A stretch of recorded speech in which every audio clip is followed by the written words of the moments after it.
welcome to Wingback, where I invite my wingman, whomever that may be, a guest per episode, to the show. So, in this case, welcome, Buddy Chambers.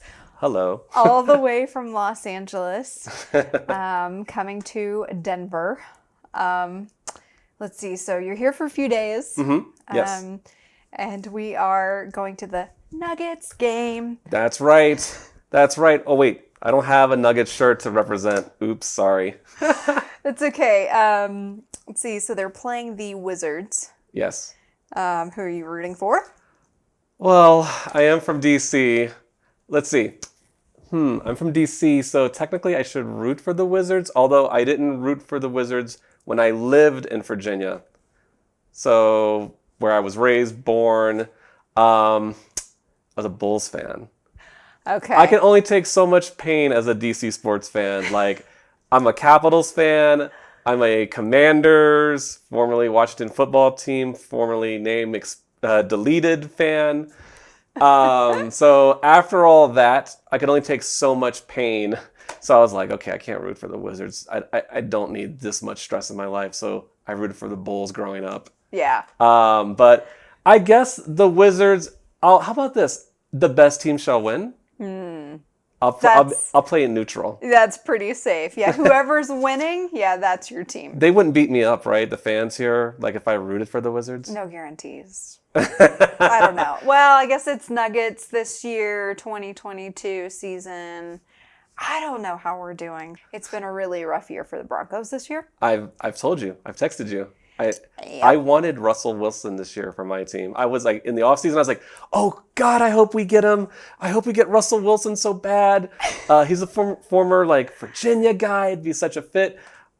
Better you guys than us. Yeah, it's been a very tough year, but there's always hope for next year, hopefully. Yeah, he's gonna eat up your cap space for a while though. Yeah. And I think he got concussed his last game. I think he did. Yeah, I think he did too. Yeah, he was out. They brought in Rippon. Oh, the Rippon's last son. quarter. He's the son of Mark Rippon. Mark Rippon was a QB for name redacted. Yeah. He was the QB for them, and during our last Super Bowl years. So, I didn't realize that. Super Bowl 26, he was the MVP. Disappeared completely after the game, but yeah, his son went to football. His daughter was in I don't know if it's still around, the Lingerie Football League. That sounds awesome. Yeah, Sign me up. Yeah, I was like, I wanted to go to a game, but I don't know if they're still around. I think that now they're all fully dressed or something. I was like, what's the fun in that? Yeah, that's not fun. Not fun at all, but I'll be supportive of both teams tonight. All right. Okay. Yeah. Okay. Fair enough. So you said you're from DC area. Yes. Kind of give us a snapshot of like your background. So, in terms of where you're from, kind of your history as a little kid, Oh, and then God. And then what led you to your writing and directing career, and what brought you out to LA? Okay, so I'm from Fredericksburg, Virginia, which is kind of like nestled in between DC and Richmond, Virginia. So I grew up there, went to school there, elementary, middle school, high school, even college, in that little area. So when I grew up there initially, it was very quiet, very much kind of like a farm town in a weird way. Like we had this open space of land, and then we just had a mall. So it's not like happening like places like even here, there's more stuff to do. There was like jack shit to do there. So I grew up there, and I always, like growing up, always liked writing. So I started reading. My grandparents got me into reading. My grandmother and my aunt, like when I was 4. So I started like reading newspapers, and I would read them to my grandmother, and my grandma was like, my grandma was like, he doesn't know how to read. And my aunt's like, oh no, he's really reading it to you. So I started drawing little animation, and I started writing stories like around that age. And Yeah, and then like growing up, I love writing. It was kind of like an outlet. So whatever I could get like sink my teeth into, whether it was just I would write stuff for myself, which was 90% of it. I was part of journalism when I was in high school. So I was part of our little journalism team, and I would write like stuff for our school newspaper, which was funny because it was always fucked up shit I would write, which differed from everything else in the paper. Like it would always be about stuff about school and all this. I mean, no offense to it. For me at the time, it was frivolous shit. And, you know, you would get all this happy stuff. Oh, God, we love our school. And then you would just get my page, which is like black ink. It's dark. And it's just like dark stuff about all this stuff. And then, like, I remember my very first girlfriend, her teacher told her, was like, is Buddy okay? like, this is pretty for dark. But but it never bothered me. I was just like, for me, I always needed an outlet. Yeah. And then so I always wanted to do that, and then I kind of followed that into college, and then to get out here to LA, I just felt like it was kind of like a natural progression. I was living shortly at the time in Florida, just for a few years, and I was about to work on a project, and kind of through serendipity, I ended up in Long Beach initially for work-related reasons. And then I was out here for like maybe 5 minutes. I was like, ooh, kind of like it out here. Mm-hmm. And I was staying at the time in Coral Gables in Florida, which is near Miami. I didn't really like it that much. So, and I kind of, end game was always California for me. I used to tell my grandmother that when I was like a child. I was like, I'm going to go out to LA and I'm going to be a writer, director, all this stuff. And my grandma was like, you know, they're supportive. They're just like, good for you. I believe in you, you know. Yeah. But probably in the back of her mind, she's like, this guy doesn't know what he's talking about. He's a child. But it was always in the back of my mind. So I said, I really want to go to LA. And I was in the area and I was like, I like it out here. And I started weighing my options. How can I get out here? So I just kind of moved out, took everything I had and moved out to LA and never really have looked back since, and just started working. So you always knew that was something that you wanted to do or eventually end up in Los Angeles. Yeah. And do the writing and directing full time. Yeah, okay. I think so. It was, I mean, I had to be like 4.5, 5 when I started saying this stuff to my grandparents. And yeah, and I think maybe through the years, you kind of like, I think there might have been ebbs and flows where I'm like, how do I do this? Yeah. How do I, like, what exactly? Am I going to write novels? Am I going to, but I think always in the back of my mind, I always knew film was the route to go. But there were moments probably in my early formative years where I'm like, how do I do that? Are you sure you don't want to write a book? Yeah. But I think inevitably I was like, okay, it's film. And then I just kind of was steadfast and was like, just get through high school, get through school, and get to where you needed to go. So I think in the back of my mind, I always knew it was just a bit of a journey to get here. Right. You know? So I heard you say, you know, your grandmother, you mentioned her multiple times. Was she one of your big influences in your real life? Yes. Yeah. Both. I was raised by my grandparents since I was 2.5. So they always had a big influence on me as a human being. Like, I would say I get a lot of my sarcasm, a lot of my, if you call it wit, from my grandfather, the strong backbone from him as well. But I also too, I get a lot of backbone from my grandmother, a tendency to stay focused on things from her. I get a lot of kindness from them as well. They're both really kind people, just in different ways. But they were very, very huge in forming me, whatever this is that you're talking to today. They were a huge part of that. I really always kind of, I always loved them, I always respected them. And they were super supportive. I know a lot of people hear stories where people are like, my parents didn't support me or they didn't believe in my dreams. And that wasn't the case with me. My grandparents always believed in me. They were always super supportive. We would discuss like film and TV and art together. I've watched some off the wall shit with my grandmother. Stuff that, would people be like, wait, what? I think I've told you, my grandmother and I used to watch the show Oz together on HBO, the first drama for HBO television, where there was just graphic violence, cursing, nudity, out the yin yang. And my grandmother was like, I love this show. It's great. Let's watch it. My grandmother and I saw Pulp Fiction in the theater at least 50 times. And she loves that movie. Loves it, loves it. My grandfather was a bit more conservative with his leanings, although it was weird because I remember he was like, buddy, I have this great movie you need to watch. And I was like, what? He's like, Ace Ventura. He's like, there's a scene where he talks with his ass. It's really great. So they were both kind of like odd kooks in their own little way. Kind of like the Munsters. They were this odd little couple, but they were really great together. And I really do think I got a lot of support from them. And I carry it off to my day to day. And also too, it is kind of incorporated in the stuff that I do.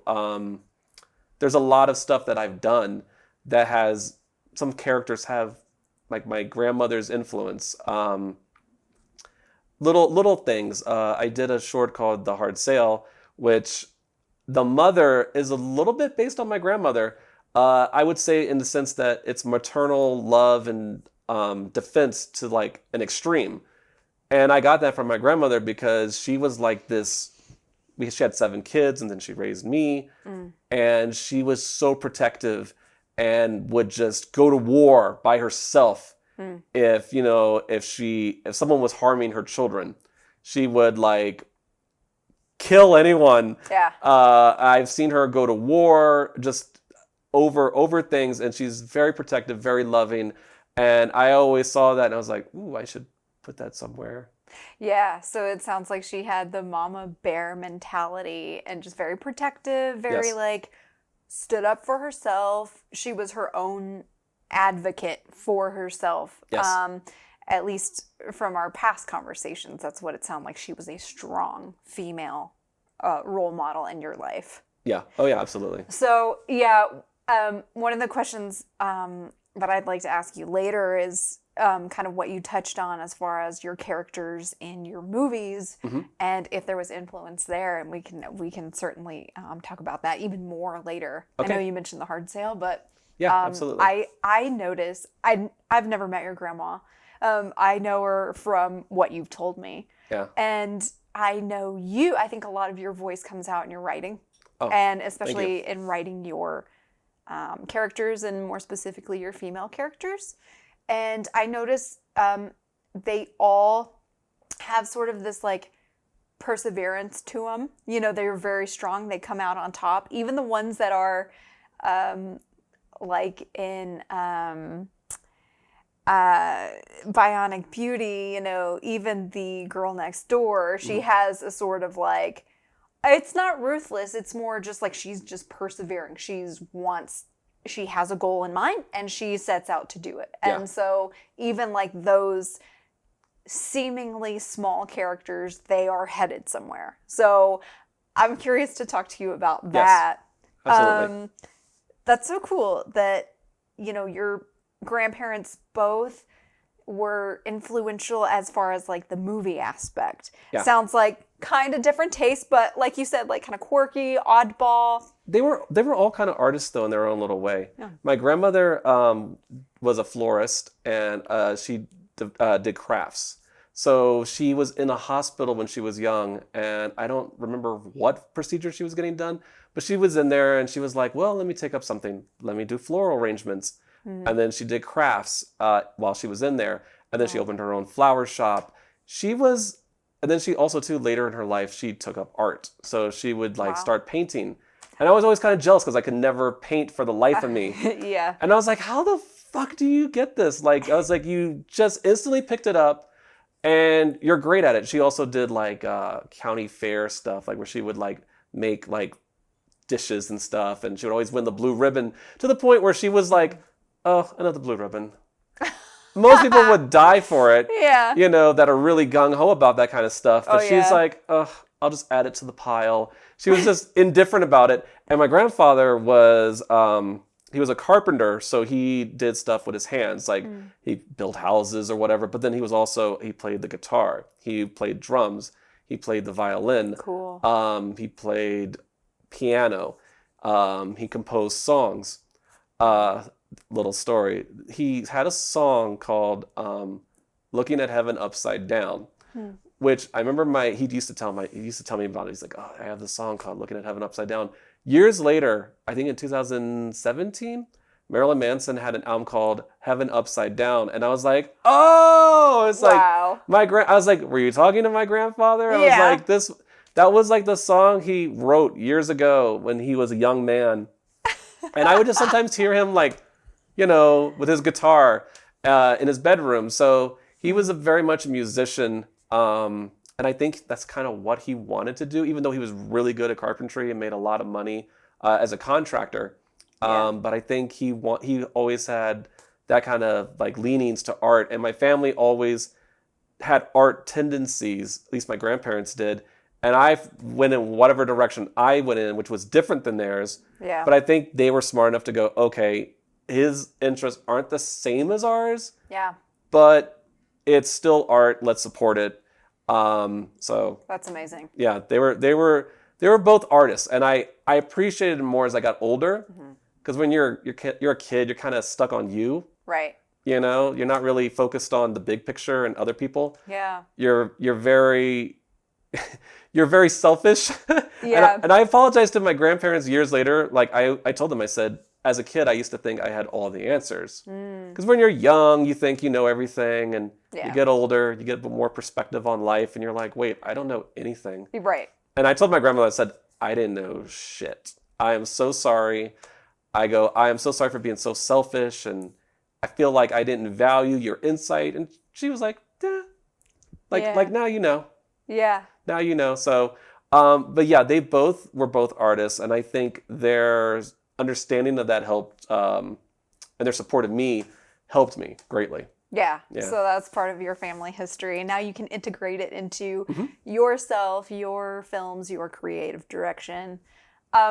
So those are, you know, a couple of influences from your personal life. As far as your some of the movies, the writers, the directors, who are those influences, or who have they been over time in that realm? Who are those influences for you? Oh gosh, it's going to be a bunch. I would say for me, in terms of film and art, Quentin Tarantino, of course. I mean, that's his soundtracks to everything are monumental, like masterpieces. Yeah, he has the perfect soundtrack to any movie, and I feel like I like hearing him talk about how because he's a filmmaker by and large. It's unquestioned.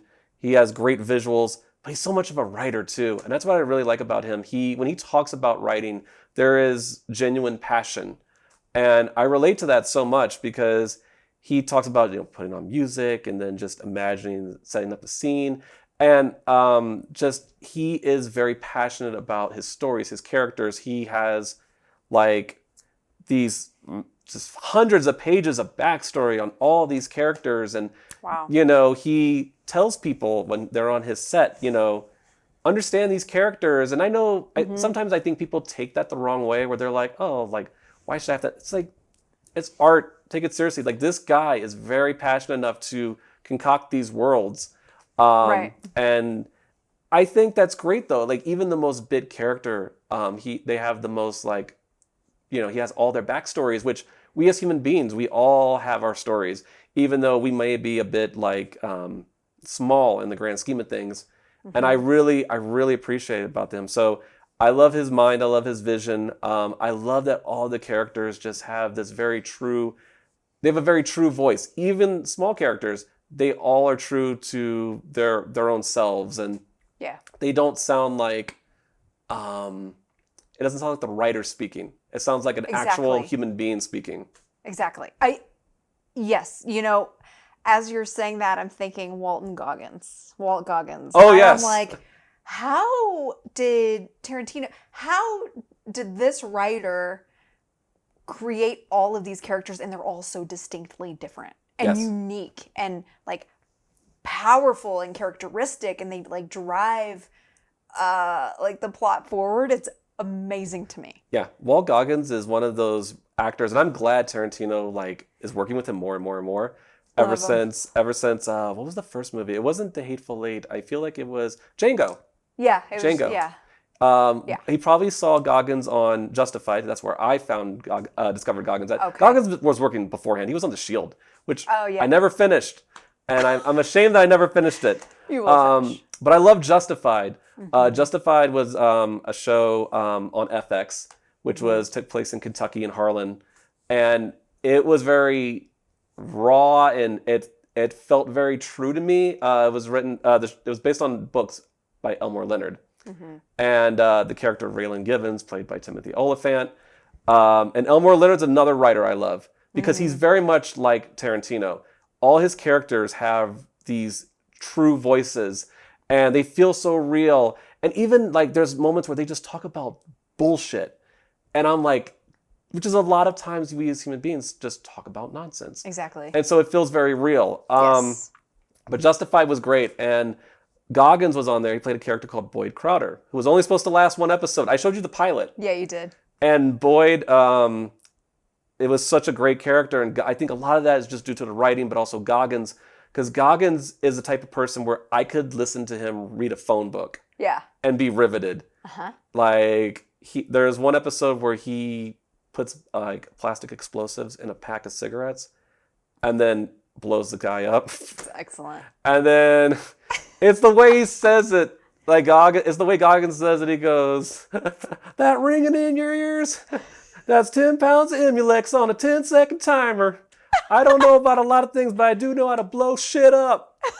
And then you take that guy who's such a badass, and so just so quotable. Like there's a poetry, and but I think what I liked about Justified was there was such a poetry to how the characters talk. Because a lot of times I could say I'm a Southern-ish person because I'm from Virginia, but I have family in Tennessee, I have family in Kentucky, and I always feel like Hollywood does the thing where they make all Southerners sound like just dumb rednecks. Right. Borderline inbreds, idiotic, stupid. But they're really, in actuality, is kind of a poetry to how actual Southerners talk. Yeah. And Justified nailed that. Sometimes you have the stupid people, but then you also, too, like people like Boyd are really super intelligent, but there's almost like a lyrical way in that they speak. Exactly. So it's kind of musical. Exactly. Very kind of sing-songy. Yeah. Yeah. And I was like, when I watched Justified, I was like, oh, finally a show that gets it right. Yeah. And then Goggins went on to do Vice Principals, which I love.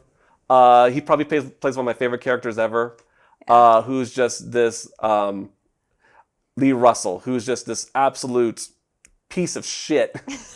But he's so bitter and so petty. I love it. And I wouldn't expect Goggins at that point to play such a great catty role, just a catty little bitch. And he's great at it. Yeah. He's great at it. And then now he's Baby Billy and Righteous Gemstones. He's great in everything. I'm so glad Tarantino's working with him more and more. He's fantastic. Other people that inspire me, besides the ones I mentioned, I'd say I'm a big what's his name? I'm a big David Simon fan. I'm thinking of all these people. I love The Wire. I love Treme. I love The Deuce. I love pretty much anything like I did. He did The Corner. I read the book. I watched the miniseries. He's got a very true voice to what's going on in not just in Baltimore but in the world. Yeah. Real people. And he would capture not just the cops but drug dealers, addicts. And I got you into The Wire, which I'm so glad. That's one of the things that I really enjoyed about that show was that you weren't on anybody's side necessarily, and yet you were on all of their sides too. Yes. You had empathy for yes, the drug dealers. And then sometimes the cops. And then sometimes, like, of course, Omar. You know, Omar, the greatest character, like, and probably in like in fiction in like years. Yeah. A guy who I would say Omar was probably my favorite in a show filled with just dozens, hundreds of favorites.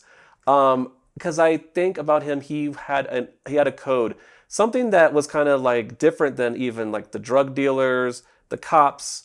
Anyone, he was kind of beholden. He had just a code to himself. He wasn't beholden to any institution, which The Wire was big into institutions. Exactly. And the failure of institutions. Like you have people that try to like, the third season's big into reforming the drug trade. Well, the whole thing was the drug trade can't be reformed.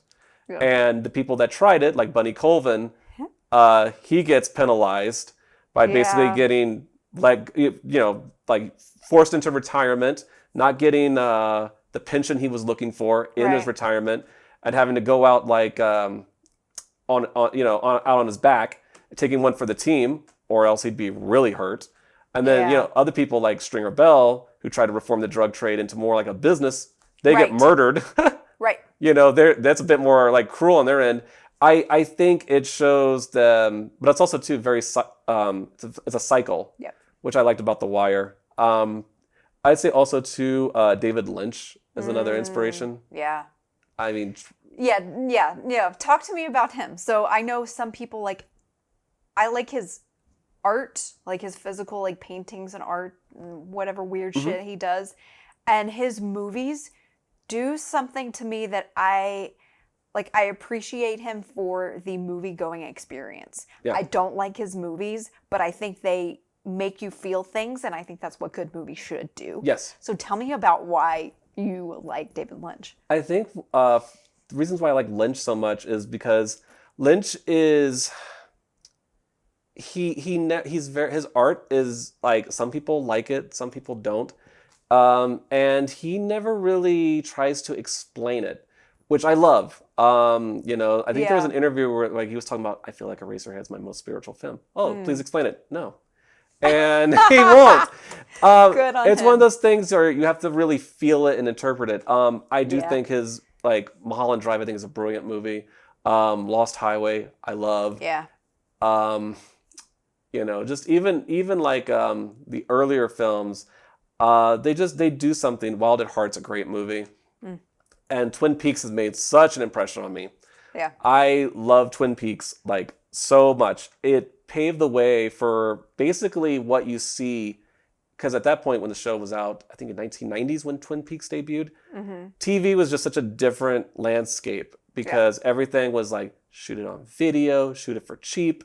I think TV at that point was more considered a joke of a medium than film. It's like, you do TV, that's great, but you're not good enough to do film. Right. And I do remember there was always that kind of like prejudice and bias at people that did TV, like, oh, and the people that did TV that had some kind of modicum of success, they're like, I'm only doing this so I can go jump into film. I'm here for like Tom Selleck, he was Magnum PI, and he's like, I'm doing this until I can jump into film and transition it into something bigger. Yeah. Twin Peaks, I really do think helped pave the way where Lynch is shooting on film. He's making it look like a real movie. It doesn't look like a cheap TV show. Yeah. And it has this big narrative, which at the time of TV, in I think 1990, TV really didn't have that. It was more standalone episodes. Exactly. Standalone episodes, let's go into syndication and make your money that way.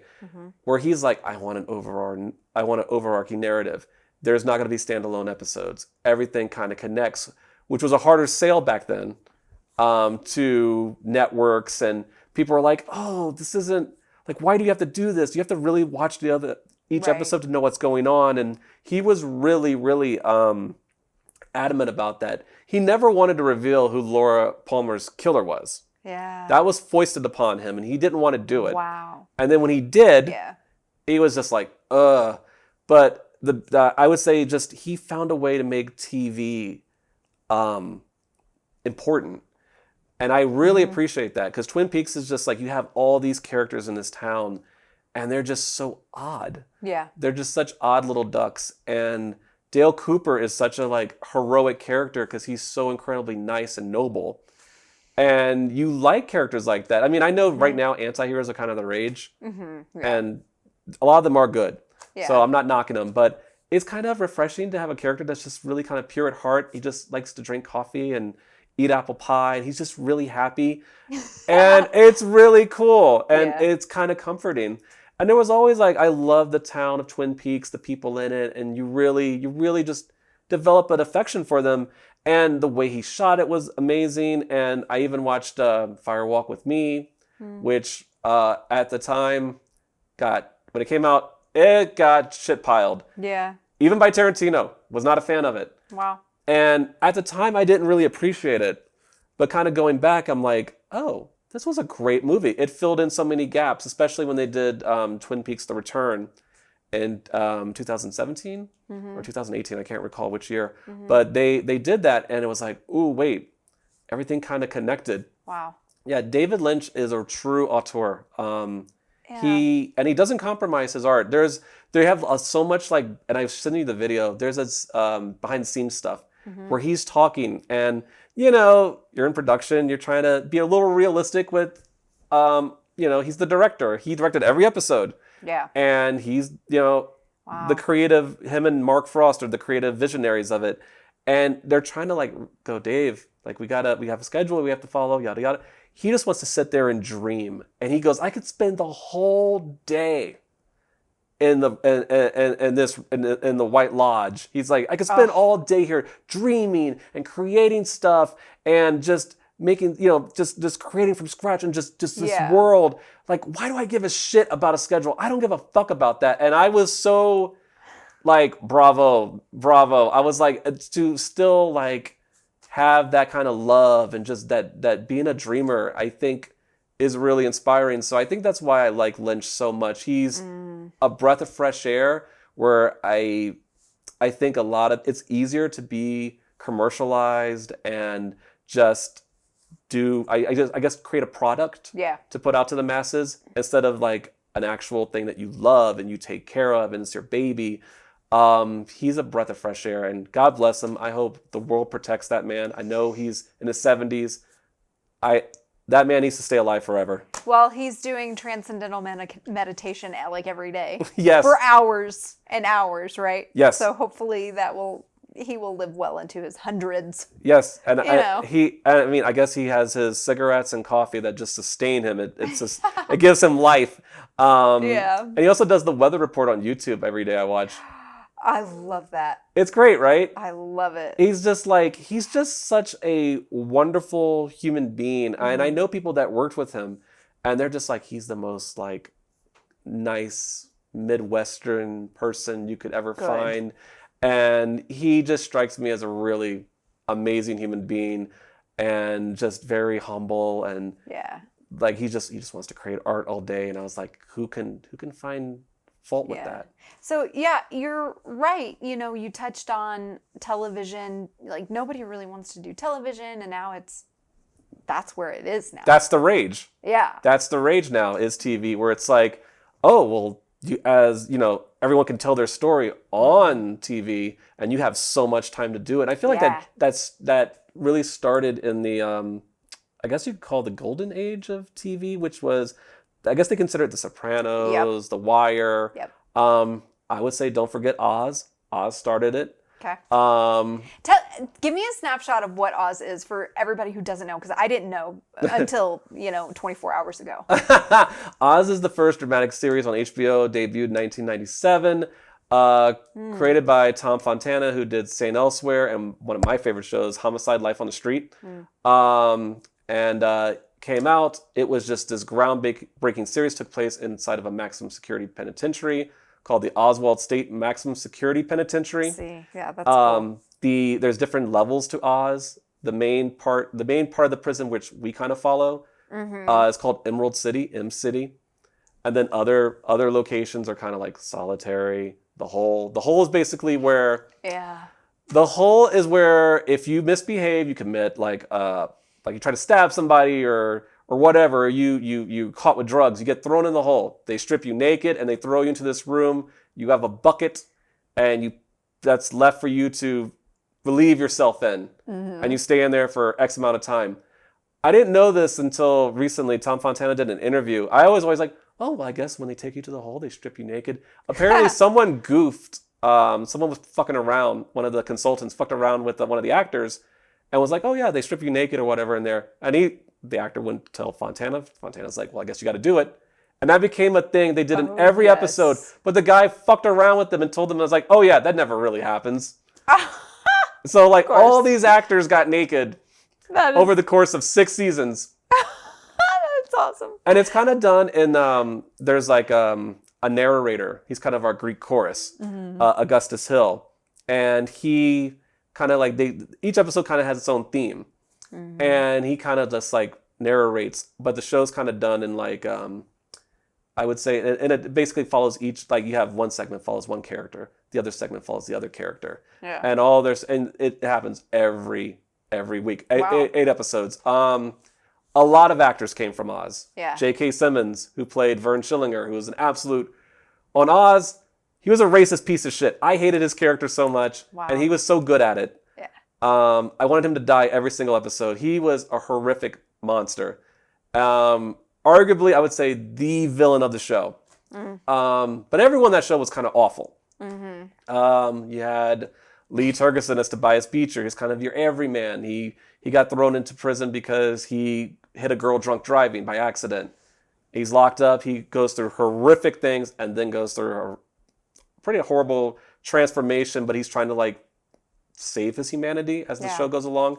Ryan O'Reilly, played by Dean Winters. I mean, he's the kind of, he just kind of plays everyone against each other. Just a real scheming, maniacal, but you like him. Right. Simon Adebisi, my favorite character. This Nigerian drug warlord who is just, I mean, I guess if the Joker was Nigerian and in Oz, that would be him. Whoa. Just without, but he does have weird redemptive moments. Even though I say you could kind of qualify him as the antagonist, although I don't know. I don't see him as bad as Schillinger. Different layers. I mean, he does some horrific shit. I'm not going to lie. But the character is incredibly engaging where you're just like, yeah, I know, but I like him. But the show, I mean, there's just tons of great actors in the show. And it lasted 6 years. And it's one of those shows where I'm like, I don't know if you could bring it back because the acting quality was so high. But it really holds up well. Like, really, I rewatched it. And I've watched that show millions of times. And I'm like, the show still holds up really well. I would say the first 4 seasons incredibly well. Wow. 5 and 6 are good, but I wouldn't say they're on the level of the first 4, but they're still really, really, really good. It's high art. Yeah. And a lot of the casting from Oz, you can see a lot of the actors in The Wire, and The Wire is just like this next level. Yeah. And I would say a lot of the TV, though, around that time, The Wire, Oz, Sopranos, I think it kind of continued with Breaking Bad. Right. Breaking Bad. Like, you and I talked about that show so much. We love that show. So good. So good. Yeah. It's such a fantastic show. And Better Call Saul, I don't know if you ever saw that. No, I've only seen a few episodes. Oh, it's fantastic. It holds up as a sequel. Oh, wow. Or to a prequel / sequel to Breaking Bad. And I would highly recommend you watch that. Okay. But I do think the game's kind of changed. TV is now getting a lot more respect, as it should. And I think a lot of writers realize, like, hey, we can tell our stories here. We don't need to go to film to do that. Yeah. And I do think films having to kind of change their game a little bit, where they're having to adjust more. And I do think there should be more than just kind of what's going out now in the current climate of film. Yeah. I think they're trying to get there. Yeah. It's not what it was in the 90s where a lot of indie films were coming out. Right. Yeah. That's true. Yeah. A lot of people were trying to do Tarantino in the 90s. A lot of people. Not everyone could do it. But I mean, it's a very singular voice to try to emulate. But I would say he I think there was some good like I love Go. We'll talk about that later. I think Go is a great film. Kind of has a little Tarantino vibe to it. But I really do think there are films that are trying to get back to it now, and it will get there. I think TV though right now has a little bit of the advantage in terms of storytelling quality. Yeah. Than film, but I think film's trying to get back there to where they were. So let's kind of go through your projects. So in 2012 was your first short that you wrote and directed. Yes. And that was called Lessons. Yes. And then from there it was 2013 was 14. 2014 was The Hard Sale. Writer director. From there it was Blood Money. Yes. 2019. Yes. Writer director. And 2020 was Bionic Beauty. Writer director. Okay, so you within a span of 8 years. So okay, it's average of a couple years. You have created these stories, and you have a whole library of things that you've written, and you've really just begun to scratch the surface of creating them, like making them into short films and hopefully films. Yeah. Feature-length films. Your characters, just in normal conversation with you, you have had criticism even from your own. I think we had a conversation earlier about one of your actresses coming to you and saying, "Hey, this feels like it's like the scene with the ladies. This feels over-sexualized, and I can see, like, admittedly, I can see, like, in our culture today why that would be perceived that way in Bionic Beauty. Right. So talk about kind of like how do you take that criticism? Is it I know you. Like, I know your intention. I know your writing style. Yeah. But as far as, like, what has been your response to that? Well, in that response particular, I mean, I took value with it. Of course, I'll take any feedback or opinion with value, and everything has merit. I'll just, what I do is I listen, I hear them out, and just kind of like absorb what they're trying to say, and then let them speak, and then basically explain myself. And in that particular situation, I heard what they said, and I did appreciate it, and I was like, I do value your opinion. However, I said, in this particular case, this was the Bionic Beauty, I said, it's not so much overly sexualized, it's more of a satire of the sexualization of the 80s. Yeah.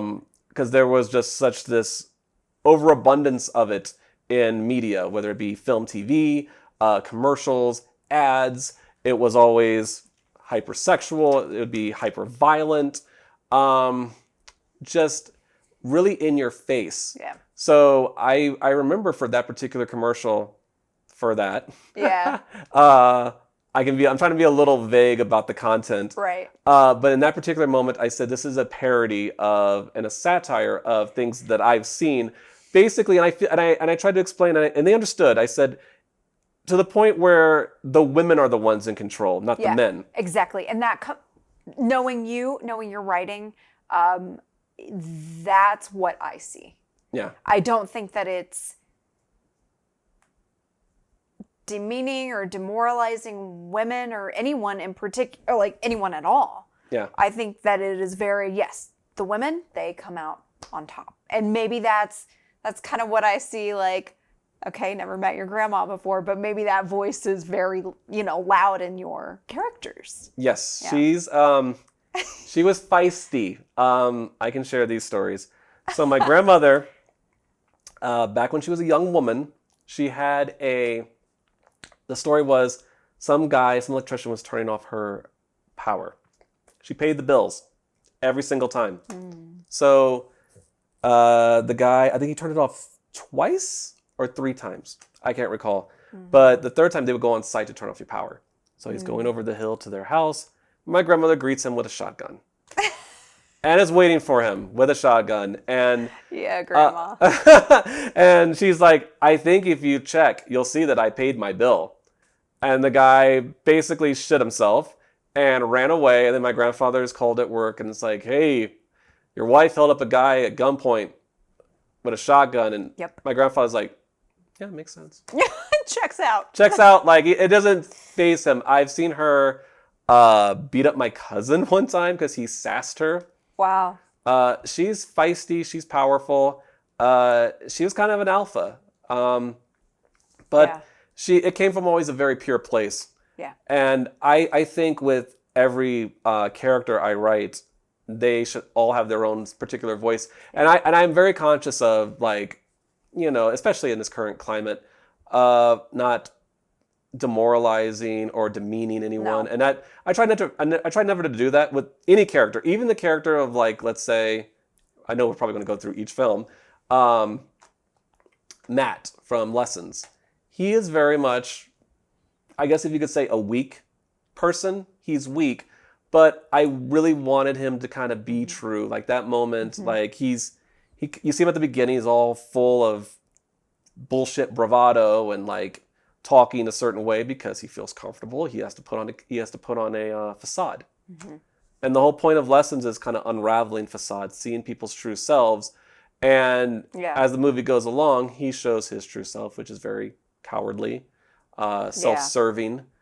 But at the end, I really wanted a human moment with him where he sobs and he kind of looks at your character, Courtney, and he's like, he cries and he says, I'm sorry I couldn't be what you wanted me to be, which was very human. That gave me chills. Which was very human. I was like, even though we as human beings may fuck up, which is part of what makes us human, I really do think there was that moment where he was like, I really wish I could be the strong person that you want me to be, or that even I want myself to be, but I'm not capable of it. So I thought that was very human. And I would say to me that made him very relatable to me. So I always try to give characters that kind of moment. And yeah, like even characters like in Bionic Beauty, the character of Tabitha. She's very, I think you mentioned it. She has an agenda, and she goes out and nothing's going to really deter her from that agenda. Now, there are repercussions to that agenda, but you know, she has such a channeled focus. She's like, okay, nothing's stopping me from doing what I'm going to do. Right. And she goes out and she gets it. Yep. There is a determination, So I would say I always do like listening to feedback, but it is something I'm always very conscious about. I try to make everyone human, and even though we fuck up and characters will fuck up and make dumb decisions, and I don't like exploiting any character, whether it regards to the gender, because that kind of just turns me off. I mean, there's so much projects out there where, you know, you'll see that it kind of looks like the filmmaker's getting his jollies. Yep. So you kind of see it and you're just like, it kind of turns you off a little bit. You're like, ugh, that must have been uncomfortable for the crew, the actors, you know. But for me, I try to characters always have a voice. And even in like Bionic Beauty, which is a satire of sexualization of the 80s, in certain scenes, I would say in that particular moment of the pilot, the women are very much in control, and the women are very blatant about their agenda and what they're going to get out. And it's no false advertising, incredibly blatant advertising, to the point of almost being demoralizing for the other side, for the males. Right. But it's very. I do always try to take that stuff into consideration, though, because you know I'm the artist. I'm putting it out there, but I can't speak to the consumer, and they should be allowed to air their perspectives. Right.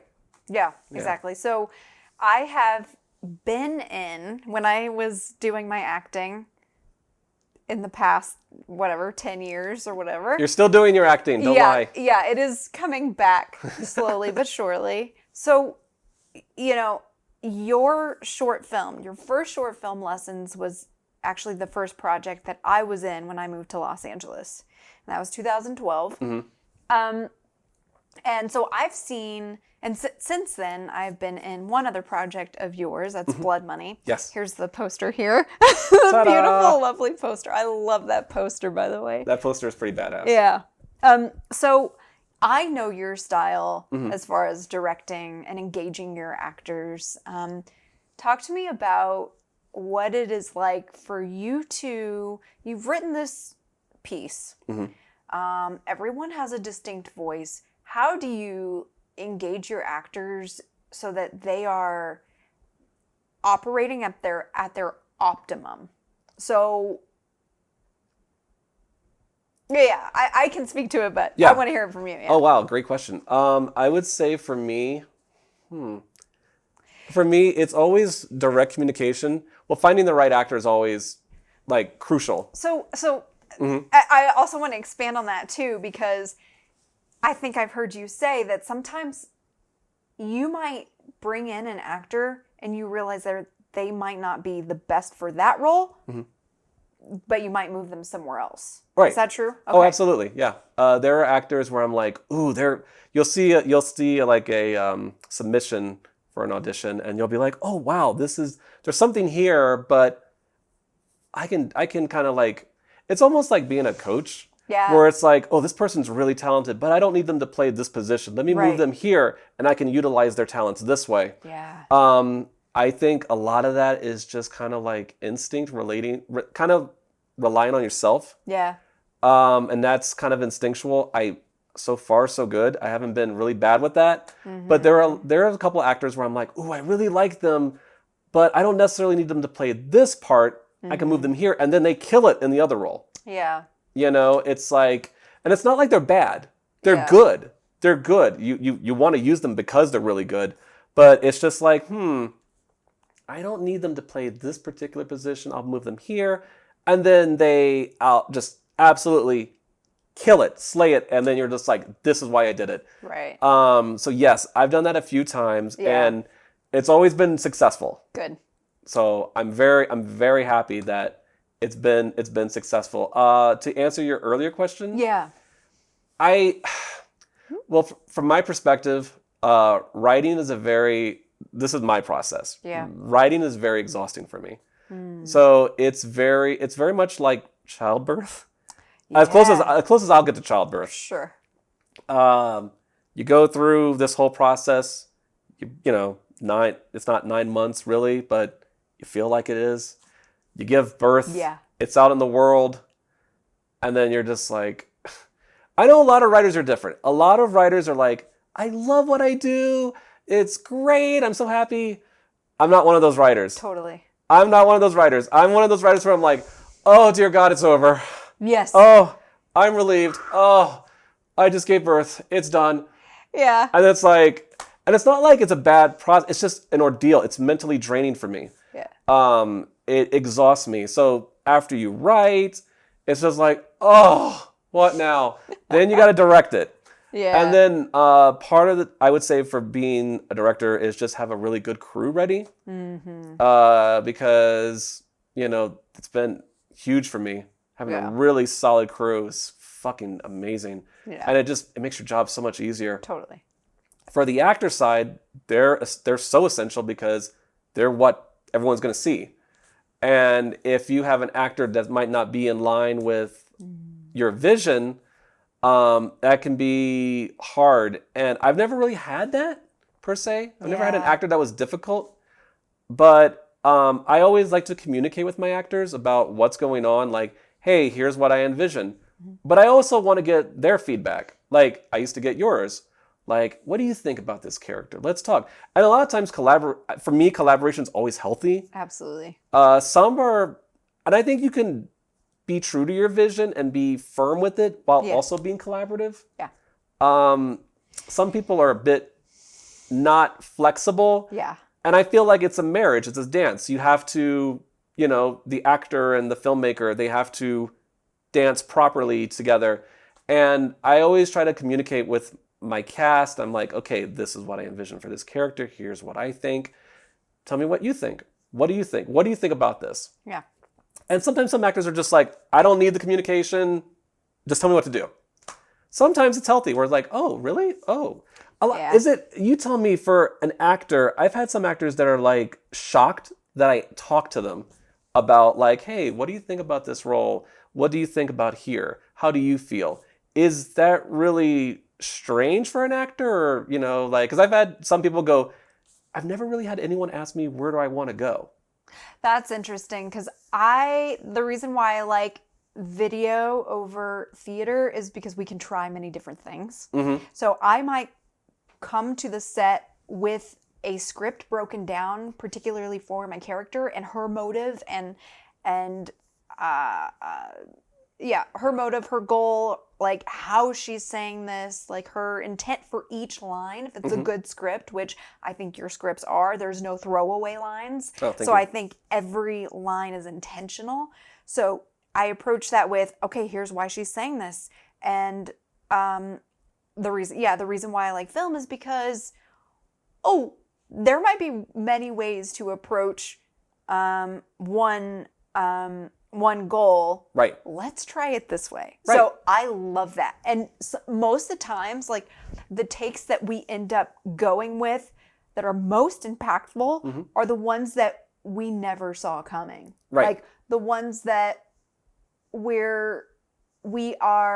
that weren't my idea or necessarily yours or the director's idea. It was a collaboration of and it's gold, like it feels right. On the whole, as an actor, do you get that a lot from filmmakers? I'm just curious because I remember someone told me that they were like, I'd never really had someone ask me, where do you want to go? And I was like, why?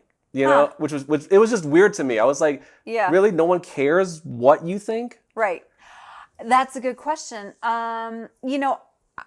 It's been a while since I've last touched a project. Maybe yours was in 2019, so that's been almost 3 years. Before that, I can remember times that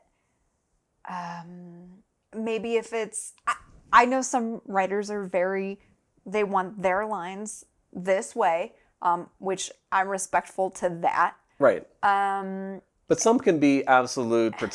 Absolutely. Some can be some absolute pretentious assholes. Absolutely. About like where it's like they're so prickly. They're like, I can't have you put this here in this line, which is a bit. Exactly. It's a bit much. Where I try to like sound it out myself. I'm like, okay, sound it out. How would this sound here? And then sometimes, like a lot of times, like what an actor brings, because I feel like what writers bring is kind of the skeleton. Yeah. You guys are the one who put the meat on it. Oh yeah, the flesh, and you put it, and you animate it, and you bring it to life. Right. Like writers can only do so much. Yeah. We give you kind of like the skeleton, bare bones idea. We give you the blueprint. You basically are the ones who put the plan into motion. Yes, unless like there is something very particular that you want to come across. I think collaboration is so key. Yes. I think it is so creative. Yeah. It's healthy. It is very healthy. Yeah, the flexibility is healthy. And I remember working with one writer a long time ago, and I was like, instead of saying this, can I say this? And he was like, I'm the writer, not you. And I was like, wow. Okay. Wow. So I know where I stand in that role. It eventually did not get made anyway. So I'm like, okay, testament to his flexibility, his work style, and yeah, exactly. So wow. like, all right. Imagine being enough of a pompous douchebag to say that. Yeah. Like I don't think I've ever been that much of a dick. Nope. Ever. Nope. You maintain your cool, which is why I like working with you. You are very collaborative. You are you maintain flexibility, though I think that you know what you want to. Right. You have vision and you communicate it. Yeah. And I respect that. I've noticed your other actors that I've worked with respect that. and it makes for a very family, like, atmosphere. yeah. Yeah, I try to maintain healthy set, healthy crew, healthy cast. Like we're all working together for an end game. We have the same goal, we have the same agenda. Let's get there, and leave the bullshit for later. Yeah. Leave it outside. Yeah. I love collaborating with you, especially because you have these ideas. Like when we did lessons, you were like, "Hey, buddy, so we're doing." It was the death scene of a certain character. I don't want to be spoilerish. You're like, okay, so what I want to do is I want to kick his corpse, and then you did it.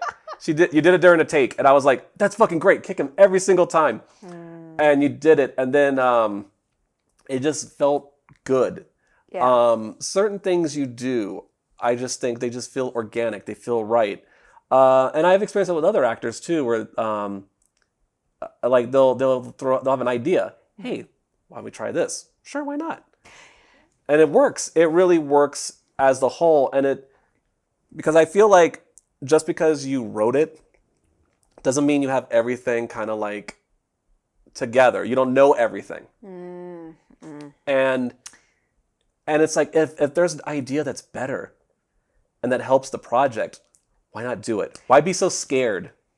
I love that so much because one of my favorite people in the entire world is Jordan Peterson, and he wrote this book called 12 Rules for Life, and one of them is one of his rules is engage with somebody who engage with people and as if you are learning something from them. So like in as if they have something to teach you. Yeah. And I think, being on sets with you and other cast members from your films is that we all have something to show and teach each other. Part of why I like working with you is because you extend trust to your actors, and that allows for creative freedom. Like, that is where creativity really flourishes. Yeah. And I, like, once you, like, let the reins off and quit, like, white knuckling every move. Oh, yeah.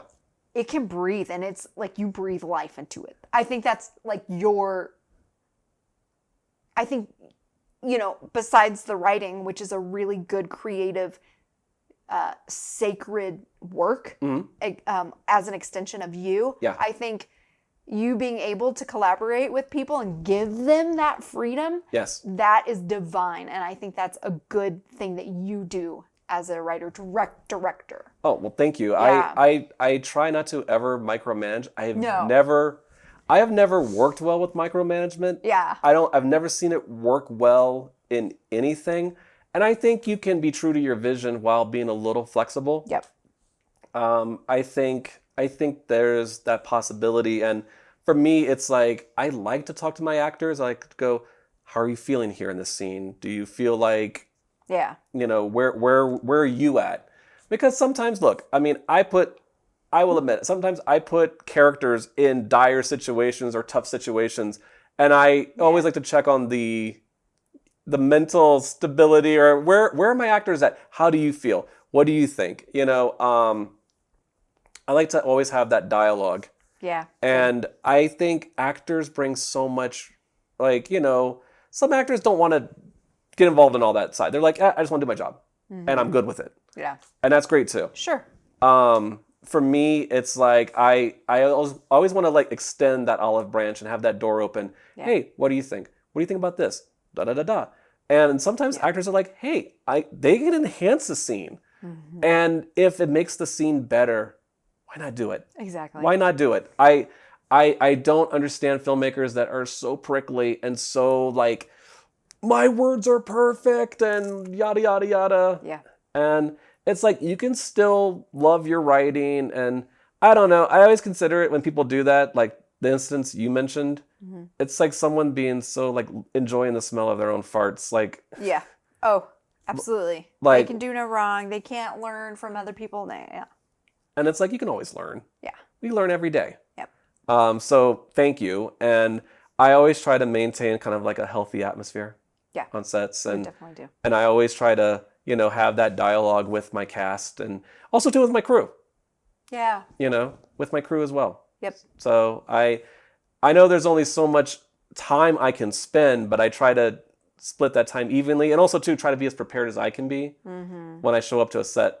Plan for everything, which is hard because film is unpredictable. Absolutely. That was one of the things my teacher in my production 1 class told us. There is probably nothing that's going to go according to plan on film sets, so you need to improvise, adapt, and overcome. And ever since that, I've adopted that mentality for everything I do, not just film, but everything. It's smart. Yeah. Oh, you can learn so much how to adapt to life itself just from working on a film set. If you can master a film set, you're set for life. Yes. There's no one too pretentious, too difficult. If you can work a film set, you're golden. Yep. You're golden. I'm like, any situation in life that I deal with, I'm like, I've mastered a film set. This is nothing. Yeah, it's cake. This is cake. This is good. Trust me. I'm good. I don't need to worry. This is terrific. But I agree, and I think there should always be that collaboration. There should always be that communication with your cast, and I think too, kind of to put a punctuation on this, I think there should always be a respect. Yeah. That a filmmaker should have towards the cast. I do get bothered when I hear stories about filmmakers not respecting. Or even writers sometimes, like in TV, I hear a lot of stories coming out about like writers, just showrunners being assholes. And I'm like, how can you mistreat and not respect? I don't know. I try to always respect people I work with and or respect people in general. I'm admittedly very private and very delicate behind the scenes. Yeah. So I try to be very... respectful of people I work with. Yeah. And give them their space and always respect them, their time, their dedication, their craft. Yes. It comes across. Oh, thank you. So that's why I try. That's why I'm like very selective in what I do in the future going forward for acting. I want to be very selective of who I work with.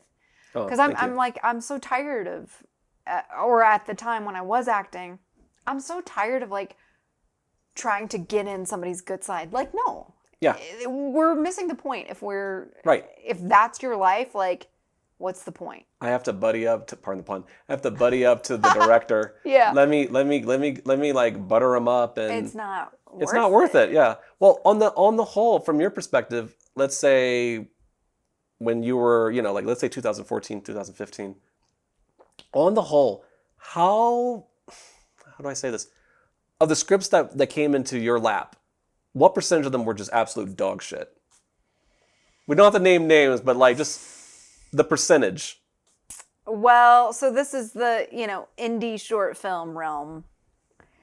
There weren't many good ones, I will say. However, the people that I have kept in touch with over the years, which are few. I mean, as far as like wanting to work with them on a film set again, are few. You can really tell a lot by, the writing, but also just the people in general. Just showing up on time is a big one. Like, really? If you don't have integrity, what are we doing? Like, you mean the filmmaker didn't show up on time to the set? Oofa. I mean... time is money.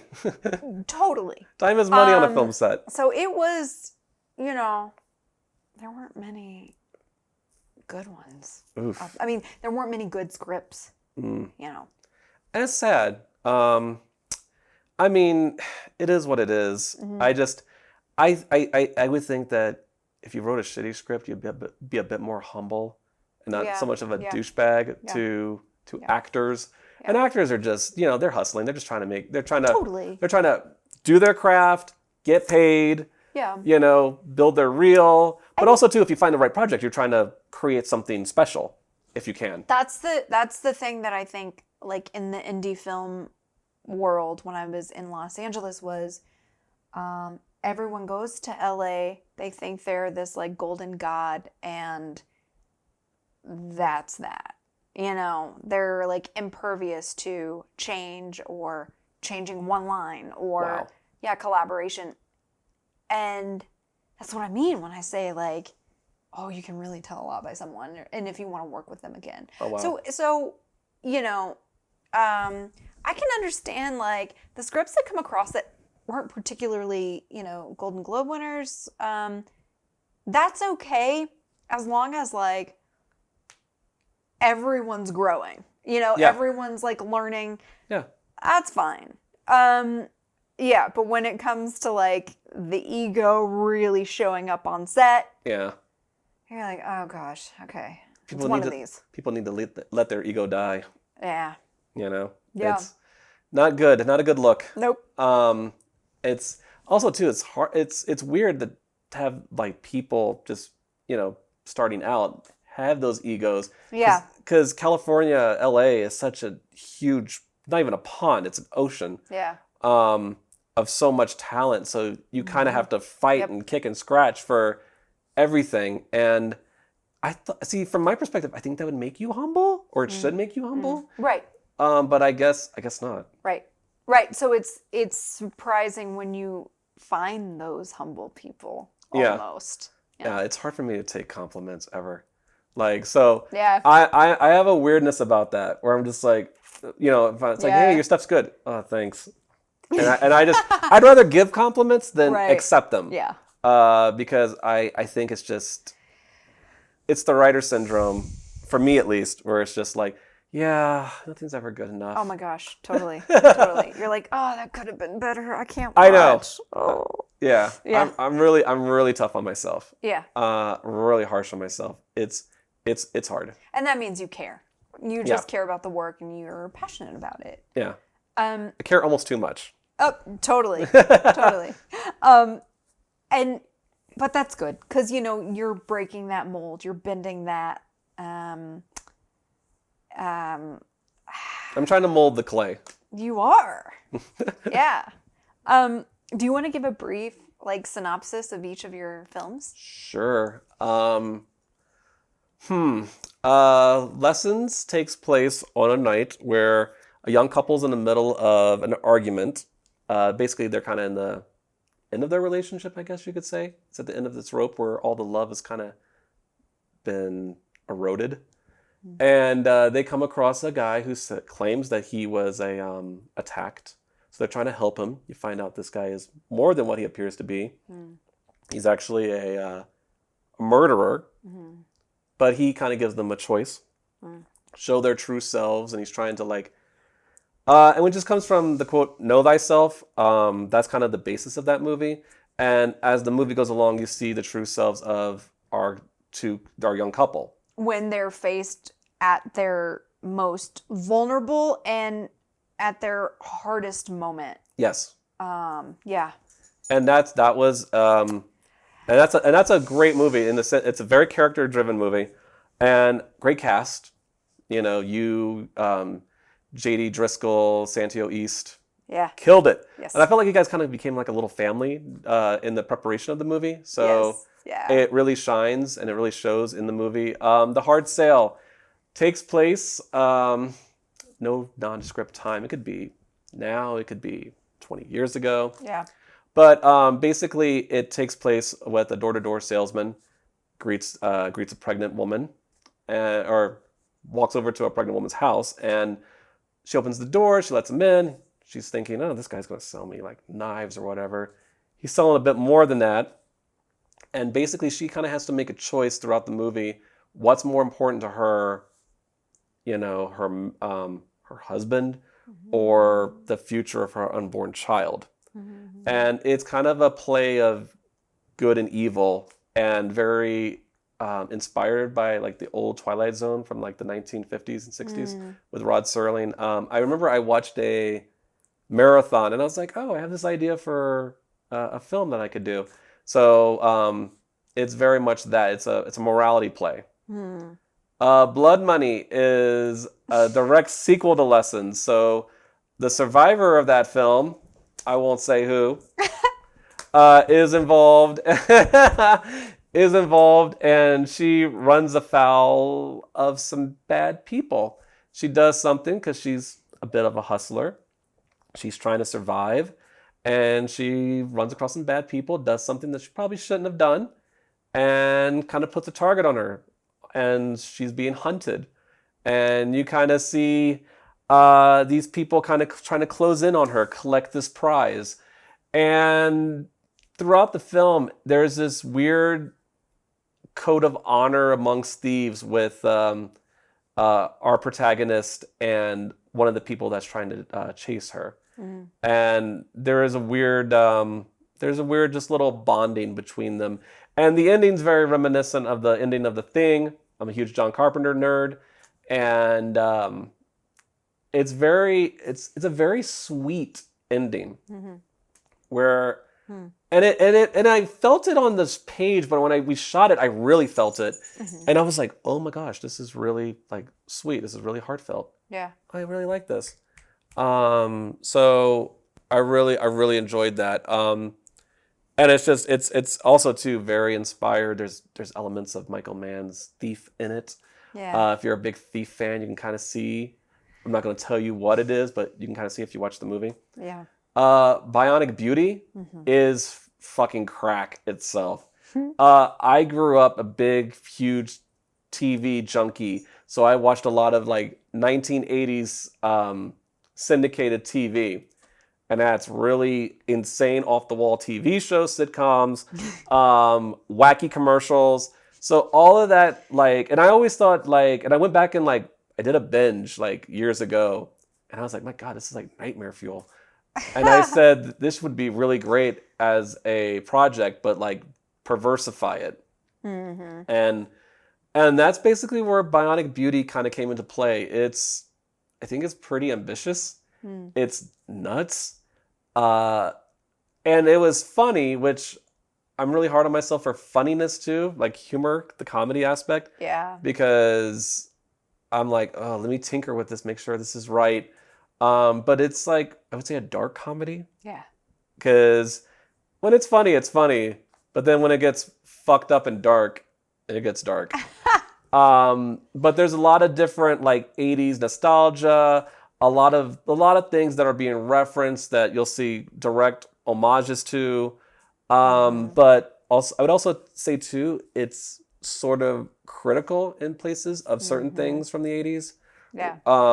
So yes, it's a satire. It lampoons a lot of stuff, but I think also too, I'm able to kind of like be a little critical of stuff that happened then and go, I don't know about that. Yeah. But I love doing that project. That was bonkers, so those are my projects. They're so good. I've told you before, but like I see from each one kind of this up into the right momentum you have going. You evolve as a director and writing too, and like your characters. Like I think you being able to work with characters, I think it shows, in this progression of thank you. Each film, and it's engaging and it's almost, you can't look away, Like a car crash. Yeah. No. As we were sitting watching Blood Money, yes, last night, I told you, it's really hard to watch myself. Yeah. Because I almost find it cringy, like, oh, I should have done this, or, Well, that's how I feel watching anything I do, because I get hypercritical about minute things that apparently don't bother other people, but it bothers me. Yeah. Because I'm hypercritical. Yeah. Yeah. And, watching Blood Money last night, though, I thought maybe I've changed or whatever, but I was like, this is good. Like, oh, I can see, the evolution from your third film to from your first film to your third film. Yeah. And it wasn't, maybe when I was in like the throes of like, oh gosh, callbacks and casting all the time, auditions, like maybe it was different. Maybe that's kind of like where that cringeworthy, or not cringeworthy, but like feeling cringy stemmed from was, you know, kind of being in that. But since I've stepped away, coming back to it and watching it was awesome. Yeah. It was like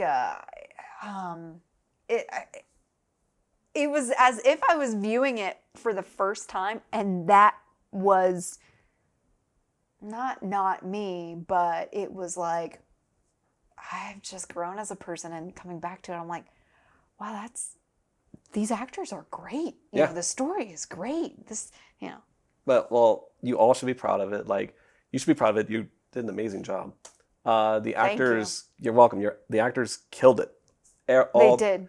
All three of you killed it. Yeah. And I was so proud, and I think everything about that, and it's other things too. It's the cinematography was on point. Yeah. The score was on point. The way it was edited, just everything. I was like, this is what I think. If I had the vision then, when I did lessons would have been more like that. Which I'm not at all embarrassed how Lessons came out. I'm proud of it. But I feel like, if I, you know how it is. Like, if I knew then what I know now, totally, I could have, utilized it better, and I could have done different things. And they're more on the technical side, not on the acting side. Yeah. They're more on the tech side, and I'm like, I could have done this. I could have done this a little better. But yeah, I'm incredibly proud of Blood Money. Yeah.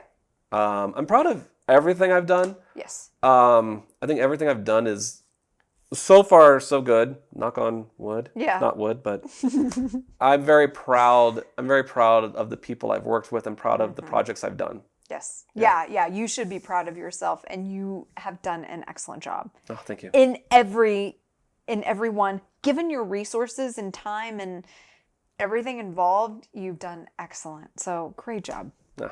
I appreciate that. Thank you. Yeah. And what is next for you? Well, goal is to have Bionic Beauty as a actual series. So that's being worked on as we speak. I have a Bible for Bionic Beauty written out. I know where I want to take the show, kind of in a very interesting direction, which is it's not going to be what you think, but I know where I want to take that family, those characters, and that world, and keep it kind of as batshit crazy as it is. Yeah. But make it still, there's going to be moments of heartfelt moments. I think there were moments like that in the pilot even, because it gets a little somber in places.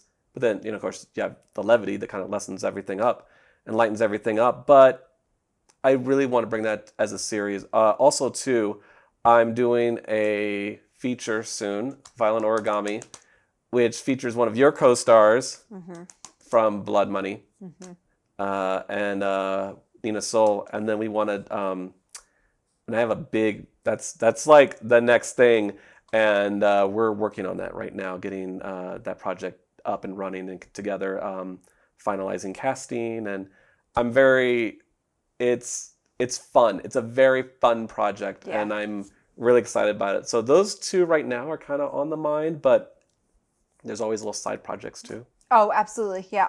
Just those two alone, that's a lot, and they, deserve all of the attention, because I think people look at movies, and even like the work that I do currently in my 9-to-5 job, people say, oh, you can just bring a camera, shoot it, edit it, and you're good. And there's a lot involved that people don't see behind the scenes. So two big projects will hold you accountable for a lot and every day. Yeah. So and you'll be busy. Yes, you'll exactly. be busy. You'll be busy. I'll be busy for a while. So that's on the horizon. Yeah. So I'm very excited by that. That's so exciting. Oh, thank you. Good for you. Yeah. And you and I are going to work together. Definitely.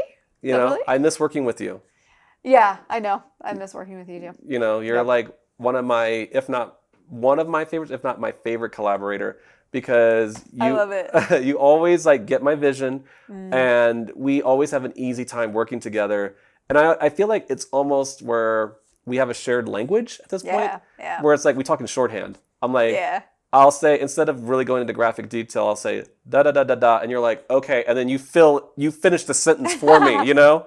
You're like Yeah. X, Y, and Z, got it, boom, say no more, Done. easy. And I find that's great when you're on the set, where sometimes you don't have to do all that. I feel like I do that with my cinematographer. Him and we're Justin Kelly. We work so in sync. Yeah. And he's great. Like, I don't have to. I can just talk in little codes, and he's like, okay, I understand what you want, and he always does. He always nails it. Yeah. And he's an absolute like gem. What an absolute like. I mean, his visuals are great. Yes. I bow down. And so I always think that's great when you find people that understand and can, because it's hard sometimes. Like I think for me early on, I try to be a very direct person, but I might not be. There might be times where I'm a bit vague about a certain thing, and sometimes people don't get that, and that falls upon me because it's my duty to translate that. But now it's like when you find people that get it, it's, oh my God, golden. It's great. It's great. So I love it. Yep. I love it. So yes, we're working together, and it's happening soon. Absolutely, yes. Oh, good. Yeah. I think, those relationships, Justin Kelly, Nina Soul, and some other folks, so vital. Yeah. It, like you said, you are on, like, you're writing the same wavelength. Yeah. And that's so hard to find, especially like where we are in our journey of filmmaking now, and how we challenge each other too. Yeah. It's like it's a constant like. We have some great actors like you, Nina, J.D. Driscoll, Carolina DeAthe, Yes. Santio East. Oh yeah. Yeah. Santio, Aaron L. I mean, these are all like really fantastic actors. I mean, I'm if I'm missing a few, I'm sorry. But they're all my cast is great. Yeah. So I think it's very rare when I feel like it's very rare for everything to kind of like come together, but when it does, it's wonderful. And I like when I find really talented crew and cast, I want to constantly work with them. Yeah. Yeah. I think that's why you see a lot of filmmakers do that. They're like, totally. You get there's a comfortable level you get with these people and people that you like working with, and it's like it's less corporate bullshit like mandated. Go work with these people. And it's more like a family. Like, hey, let's go do something fun. Great. Exactly. You're shooting with your friends. You're shooting with your family. I feel like this is what filmmaking should be. It should be. So I think that's a wonderful thing. Absolutely. So did you want to touch on Go? Yes. Uh-huh. All right. So your character in Lessons is heavily influenced by the character of Rana in Go, played by Sarah Polley. Because that character is, when I saw that movie, I was like, wow, this character is an absolute hustler. Like works at a shitty Ralph's like grocery store. Nice. But she hustles on the side, sells drugs, buys them, sells them, distributes. Well, she's like, I'm about to get evicted. What do I do? Sell some drugs. Let me hustle. And that level of like hustle, I respected. And I was like, I saw that in the Courtney character where I was like, there's a lot of Rana in Courtney. I mean, of course, they're their own characters, but Courtney is a hustler. Courtney knows if she needs to get to a certain place, she'll do it. Yeah. She'll survive. She's a survivalist. Yeah. And she's not going to let someone stand in her way. If there's an objective, she meets it. Yeah. So she's heavily inspired by that character, and that's a great film. It's one of my favorite movies, and so much of Courtney is based on Rana. That's awesome. Rana's amazing. One of my favorite characters in fiction. Okay, so I still haven't watched Go. So Go, Oz. I need to finish Justified. Yes. There's so many movies. Vice Principals you need to watch. Oh, Righteous Gemstones. Righteous Gemstones. Better Call Saul. Better Call Saul. That's the other one I was thinking. Not Samurai Cop. We watched that yesterday. Oh, Samurai Cop is the pinnacle of filmmaking. Cinematic. Yeah. success across. You can't top that. No. It's beautiful. The scene with the nurse at the Yes. barely put together. It's supposed to be a hospital. Yeah. It's not. Yeah. But that scene, I was like, wow. I think I just found a new favorite film. Epic. I told you it was an epic movie. It speaks to so many people on so many levels. It's so deep. You can peel away the layers and still not get to its core. It's like an onion. Yeah. It's like an onion. But they came out with another one, didn't they? Yeah, in 2015. I didn't watch. I heard that one was not good. Aw. I heard that one's not good. It's that because that first one was lightning in a bottle. You can't. You can't get that again. No. You know. No. But I'm happy for the actors who were in it because they deserve the accolades. They deserve the cult success that movie got, and I'm happy for them. But that first one's just so chef's kiss. Chef's kiss. It was amazing. Agreed. Yeah. Yeah. All right. Maybe just one word or sentence answer for this round. Okay. Would you rather work with Paul Thomas Anderson or Wes Anderson? Paul Thomas Anderson. Why? I said one word, but let's expand on that. And it's not a knock at Wes, but Paul Thomas Anderson, I think his vision and what he's looking for kind of is more in line with what I prefer. Oh my gosh. And I love Licorice Pizza. Oh yeah. I think that's one of his best movies. That's a good one. That's a really good one. Yeah. And I feel like he just keeps getting, and Wes is really good, so I'm not knocking Wes. Yeah. But I feel Paul is he's getting better as he gets older. Yeah. You know, Boogie Nights is great. You know, Boogie Nights is great. And Magnolia is great. Oh, and, Magnolia. But I love it. Licorice Pizza, I'm like, that speaks to like the kid in me. And I really love a lot about that movie. Yeah. Yeah, you know. Yeah, I think Punch Drunk Love, I have to watch that once a year. It's a classic. That, True Romance, a few others. I have to watch that at least once a year. Oh, yeah. Would you rather work with Maggie Gyllenhaal or Jake Gyllenhaal? Maggie. Jake. Jake for you? Yeah. And I like Jake. I like them both. I like them both. Maggie for me because I thought the work she did on The Deuce was exquisite. Oh, see, that's another show I need to work on. Yeah. Yeah, she was great in that. There's a lot of great scenes in that. She kills it. Gosh, do you think that Franco will come back? I hope so. I think he's talented. Yeah. I think so. Yeah. I think so. I hope so. Yeah. Are you reading anything at the moment? I'm about to read the new Tarantino book that he did. Oh, good. Cinema Speculation. Nice. So I'm excited to read that. That's so exciting. Yeah, I haven't read it yet. Yeah. I'm like I'm waiting to the holidays, so I'll have it done by the new year. Good. Yeah, I'm excited. And then where can people find you? Oh my gosh.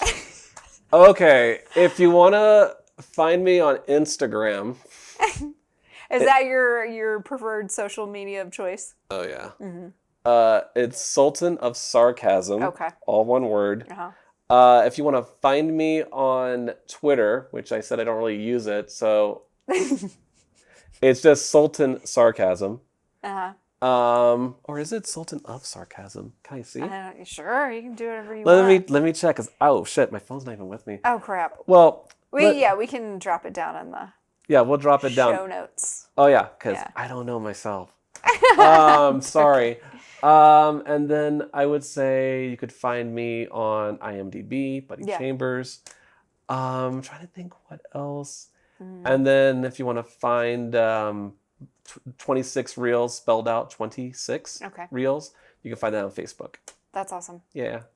Anything else you want to add that we did not cover? No, I think this was pretty comprehensive. And, you know, like, I don't know about you, but I'm going to definitely have a drink after this. Well, I quit drinking, so I'm riding that train for now. Who knows what's going to happen?